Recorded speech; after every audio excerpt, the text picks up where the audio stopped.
Chissà cosa penserebbero il mestrino Mario Aliprandi e Carlo Fila, venuto da Mirandola a farsi ammazzare qui in Veneto nella guerra di liberazione. Chissà cosa ne pensano, perché da qualche parte devono pure essere, fosse anche solo nella memoria, Pietro Bosa di Pove del Grappa, il 17enne Cesare Longo e quei tre ignoti che hanno condiviso la sorte di essere impiccati ai lecci della più bella terrazza di Bassano del Grappa.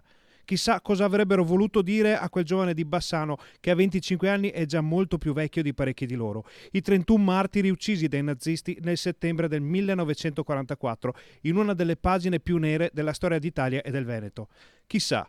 Mancano però le parole di fronte al raid solitario di questo giovane che qualche notte fa ha deciso di prendere a calci e pugni le lapidi che ricordano quei 31 morti ammazzati di 76 anni fa. Le parole le hanno trovate intanto i carabinieri di Bassano, che nero su bianco l'hanno denunciato per vilipendio di tombe e danneggiamento, dopo averlo riconosciuto dalle immagini delle telecamere di sorveglianza del centro storico. Il 25enne ha ammesso le proprie responsabilità, giustificandole con futili motivi. Ci piacerebbe saperli, anche se a dire il vero non viene in mente alcun motivo per prendere a calci e pugni quelle croci e quei fiori.